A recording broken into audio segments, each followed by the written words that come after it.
प्यारे स्टूडेंट्स, कैसे हैं आप। आशा है कि आपने कल जो मैंने वीबीटी यानी कि वैलेंस बॉन्ड थ्योरी संयोजकता आपन सिद्धांत आपको समझाया था, तो हो सकता है कि आप उसको समझ पाए होंगे। फिर भी कोई दिक्कत आए तो आप पूछते रहिए। आज का जो टॉपिक है, जो हमें संकुलों की ज्यामिति समझाने के लिए और अच्छे से मदद करता है, वो है CFT, crystal field theory, crystal क्षेत्र सिद्धांत। तो आइए चलते हैं। क्रिस्टल क्षेत्र सिद्धांत CFT, क्रिस्टल फील्ड थ्योरी। ये जो सिद्धांत है ना, इसकी खास बात ये है कि लिगेंड जो है ना, उसको ज्यादा महत्व देता है। ये सिद्धांत ये मानता है कि लिगेंड क्या है, ऋण आवेशित कण है। लिगेंड ऋण आवेशित कण। ये सिद्धांत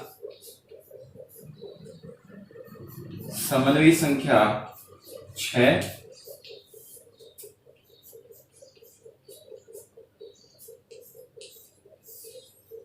और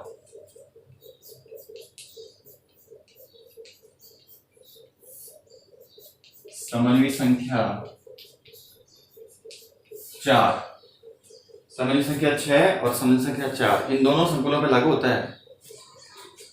तो पहले समन्वयी संख्या 6 वाले संकुलों के लिए इसको अपने समझ लें और 4 के लिए फिर आगे से समझेंगे। मेन जो सिद्धांत है वो यही है कि भाई कोई भी अपने पास केंद्रीय धातु परमाणु है, उसमें हमने देखा कि वो डी कक्षक होंगे। सारे जो डी कक्षक होते हैं वो क्या होते हैं, समभ्रंश, जिनकी ऊर्जाएं बराबर हो। तो D कक्षक DXY, DYZ, DZX, DX² Y² और DZ², ये 5 हो गए। ठीक है, तो इस सिद्धांत का ये मानना है समन्वयी संख्या 6 वाले संकुलों के लिए कि केंद्रीय धातु जो परमाणु के जो डी कक्षक आपको नजर आ रहे हैं ना, तो इसमें लिगेंड क्या करता है, 6 तरफ से आक्रमण करता है। 6 तरफ से आक्रमण करता है। और ये जो कक्षक आपको दिखाई दे रहे हैं, इसमें से ये जो 3 कक्षक दिखाई दे रहे हैं, ये वाले, ये 3 अलग और ये 2 अलग प्रकार के। आप जानते हो कक्षा 11 में आपको पढ़ाया हुआ है। ये तो क्या होते हैं, अक्षों के मध्य, और ये होते हैं अक्षों पर, और इनकी ऊर्जाएं क्या होती है, समान। तो जैसे ही ऋण आवेशित कणों का इन पर आक्रमण होता है, जैसे कि यहां चित्र से दिखा देंगे भाई, ये अपना मेटल आयन हो गया कोई। अब इस पर 6 तरफ से लिगेंड का आक्रमण होगा, 1 2 3 4 5 6, ये लिगेंड का आक्रमण होगा 6 तरफ से, 6 तरफ से आक्रमण होता है।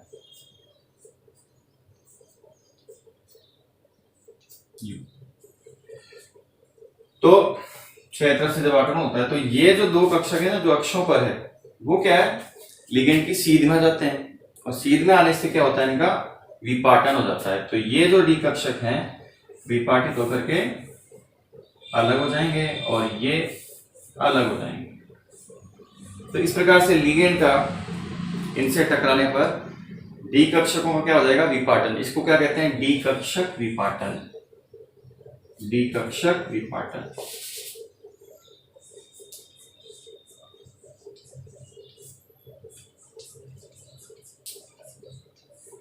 अब आप ध्यान से देखो, एनर्जी पहले तो बराबर थी, अब इन कक्षकों की क्या होगी, कम होगी ना, और इनकी क्या हो गई, ज्यादा।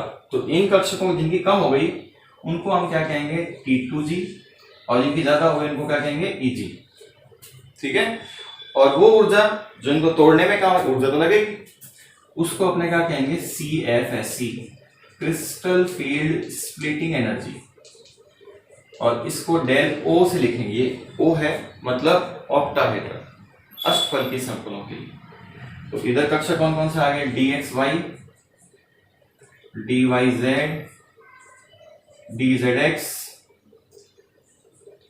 D x square y square, d z square. ये इसका विपाटन हो गया। ठीक है, तो अपने यूं कह सकते हैं कि भाई T2G और EG कक्षकों में समभ्रंश कक्षकों का जो विपाटन है ना, उसे अपने क्या कहते हैं? डी कक्षक विपाटन। ये जो दोनों चित्र, लिगेंड का आक्रमण, डी कक्षक विपाटन, दोनों चित्र बोर्ड परीक्षा में आएगा। देखो कितने आसान से चित्र हैं और बोर्ड परीक्षा में भी आ गए। तो हमें साथ साथ चित्रों पर भी ध्यान रखना है। ठीक है,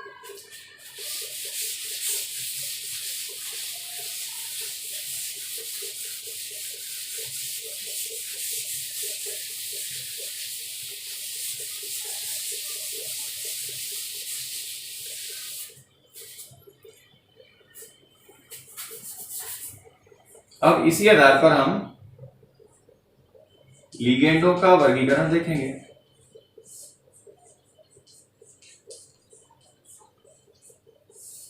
तो लिगेंड मुख्य रूप से क्या है? दो प्रकार के होते हैं। एक तो होते हैं प्रबल लिगेंड या प्रबल क्षेत्र लिगेंड कहते हैं इनको।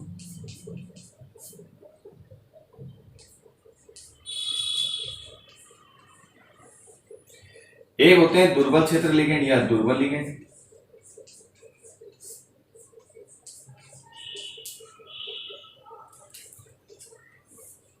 प्रबल क्षेत्र लिगेंड, दुर्बल क्षेत्र लिगेंड ऐसे लिख सकते हैं।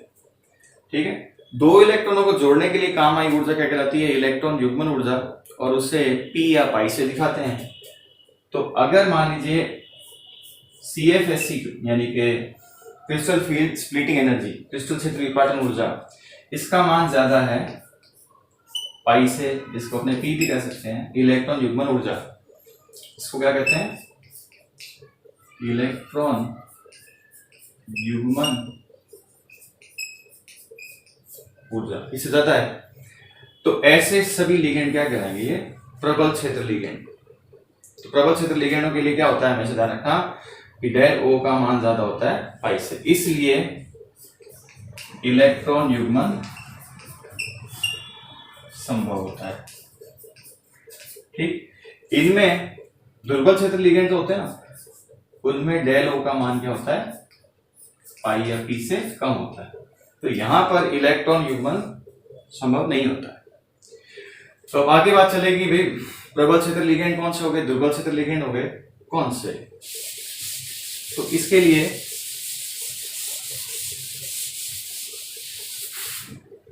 एक श्रेणी बनाई गई, इसको कहते हैं स्पेक्ट्रोमीटरीय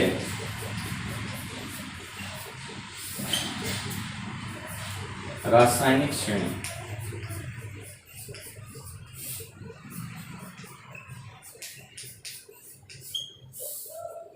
लिगेंडों को उनकी विपाटन शक्ति के बढ़ते क्रम में व्यवस्थित करने पर जो श्रेणी प्राप्त होती है वो स्पेक्ट्रमी रासायनिक श्रेणी कहलाती है। स्पेक्ट्रमी रासायनिक श्रेणी। तो देखो स्पेक्ट्रमी जो रासायनिक श्रेणी है उसमें हमेशा दुर्बल लिगेंड पहले होंगे, दुर्बल लिगेंड पहले होंगे, और प्रबल लिगेंड क्या होंगे? बाद में। जैसे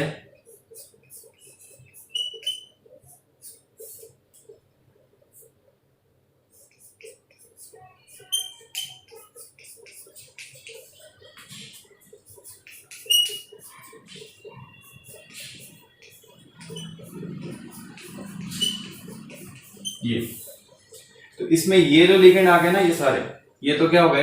ये हो गए अपने दुर्बल क्षेत्र लिगेंड हो गए।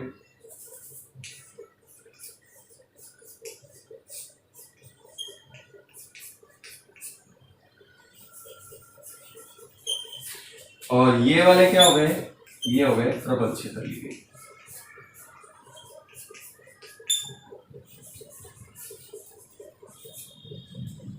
ठीक है ना?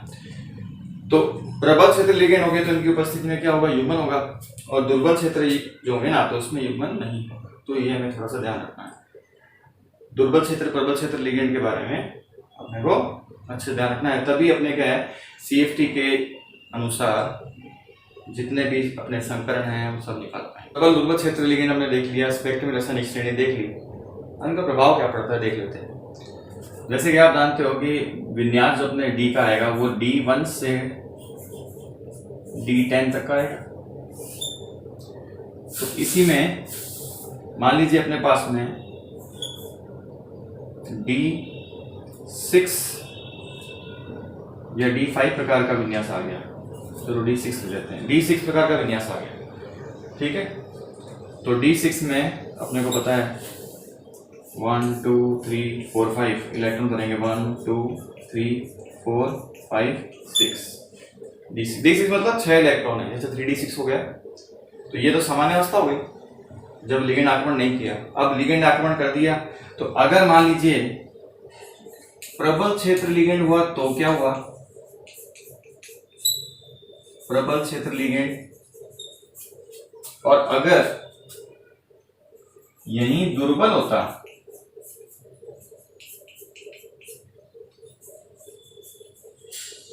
तो क्या होता। देखो लिगेंड आक्रमण किया तो स्प्लिटिंग तो होगी, स्प्लिटिंग हो गई T2G और EG में। अब ध्यान रखना है प्रबल क्षेत्र, तो प्रबल क्षेत्र के लिए क्या है, del O is greater than pi या P, माने युग्मन होगा तो टोटल इलेक्ट्रॉन कितने हैं 6, तो सारे इलेक्ट्रॉन नीचे ही भर दो, 1 2 3 4 5 6 ऐसे। अब ऊपर बढ़ने के बचे ही नहीं इलेक्ट्रॉन, तो T2G में कितने इलेक्ट्रॉन आ गए 6, तो T2G 6 हो गया, और EG में कितने हो गए 0 ऐसे। अब मान लीजिए ये D6 विन्यास होता, लेकिन क्या होता दुर्बल क्षेत्र लिगेंड, तो दुर्बल क्षेत्र लिगेंड के लिए क्या होता है, del O is less than pi, मतलब अब जोड़े नहीं बनेंगे। तो फिर इसको कैसे रिप्रेजेंट करें, सीधे बनाता हूं, देखो 1 2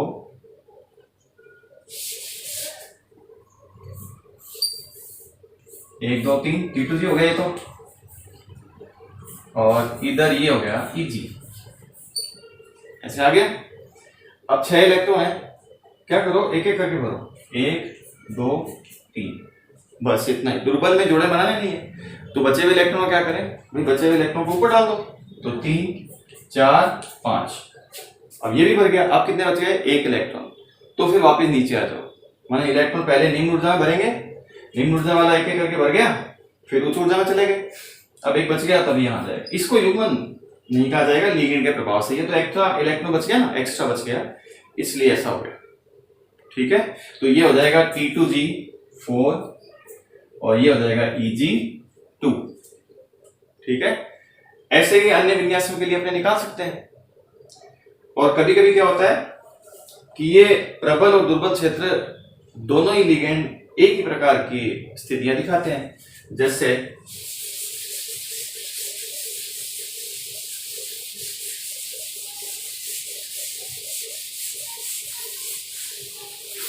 ये देखो आप D10 विन्यास लेते हैं, 1 2 3 4 5, 1 2 3 4 5 6 7 8 9 10, ये आ गया T2G, ये हो गया EG। तो अगर अपने यहाँ कहते हैं कि भाई ये क्या है, प्रबल क्षेत्र लिगेंड है, प्रबल क्षेत्र लिगेंड के लिए डेल O ग्रेटर देन पाई हो गया, तो T2G में इलेक्ट्रॉन कैसे भरेंगे, पहले T2G में जितने इलेक्ट्रॉन आ सकते हैं सारे डालो, अगर पढ़े हैं तो 10 हैं, तो 1 2 3 4 5 6 पूरा भर गया। अब ऊपर जाएंगे 6 7 8 9 10, ये तरीका। तो T2G क्या हो गया 6 और EG क्या हो गया 4, ठीक है। अब ऐसे ही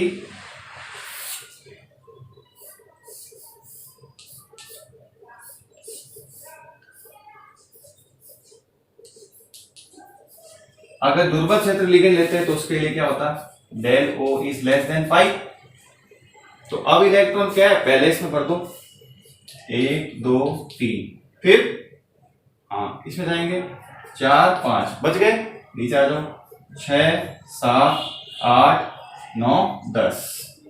रिजल्ट जो आया वो सेम आया, देखो आप आया, लेकिन इलेक्ट्रॉन बनने का तरीका अलग अलग हो गया।